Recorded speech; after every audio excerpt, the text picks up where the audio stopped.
I think also stepping away from the hum of civilization is good too, because whether we like it or not, we're caught up in the hum of civilization in a way that it's almost impossible to measure.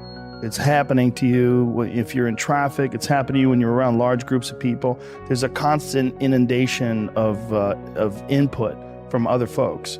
And when you're in the woods, one of the first things that you realize, especially when you sit down and you look out over a large ridge and valleys, you see the mountains behind it, you realize this stuff doesn't give a fuck about me. Right. It's been here long before me. It'll be here long after I'm gone. Perspective. Yeah. It's the ultimate perspective enhancer. And, it's just, you just look around, you just see these things that are out here hustling. Just birds looking for shit to eat, and animals looking to eat a bird, and and then other birds flying around looking for animals that are eating on the ground. It's crazy. It's something that if you're not accustomed to it, it's not a normal experience for you.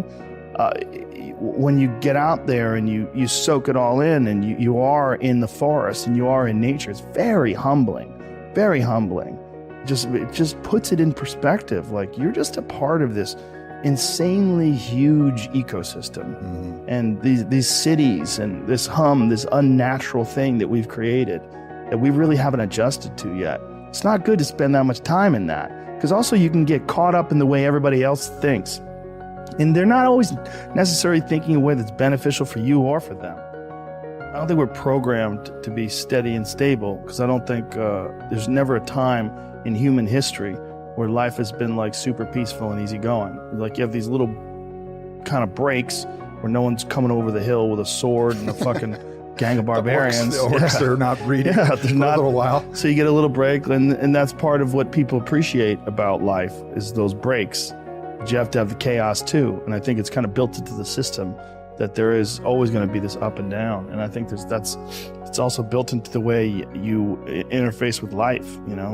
You're not always going to feel great. You're going to have weird days, but those weird days where things are shitty, one of the things it does is it really makes you appreciate the good days. And I think if every day is too good, that's the problem with people that are on like certain medications. It sort of make everything a 7 or a 6 all day, every day.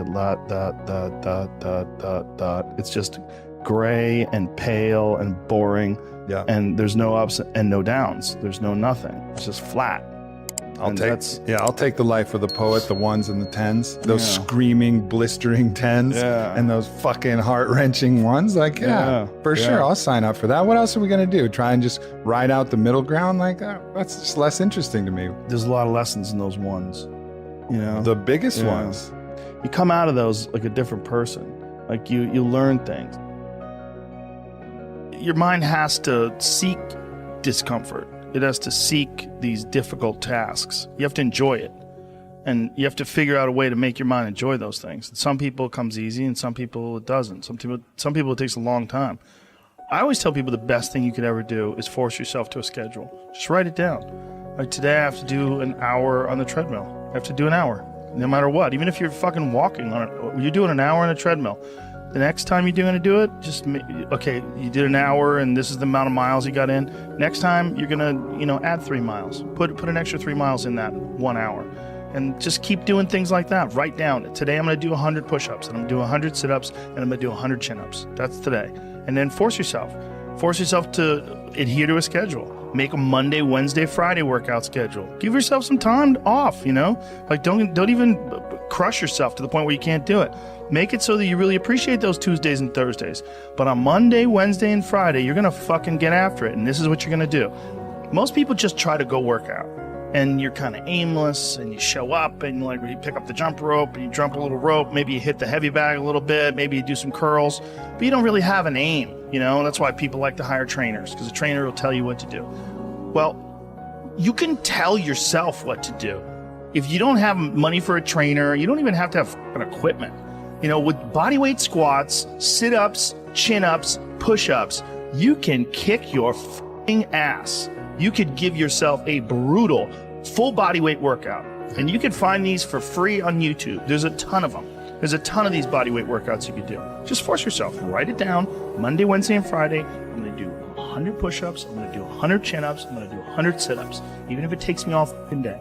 Even if I have to do 10 and 10 and 10 and keep going all day, just that's what you do. Do 10 push-ups, take a break for 20 minutes, do another 10. But get those 100 in. You gotta have discipline. Motivation's great. I love it.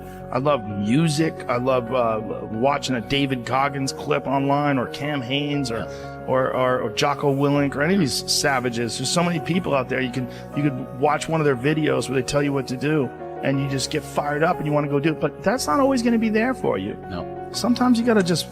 Check the box. This is what I'm doing every day. Yeah, you get Rain used or to shine. doing it. Yeah. This is what I do. This is what I do.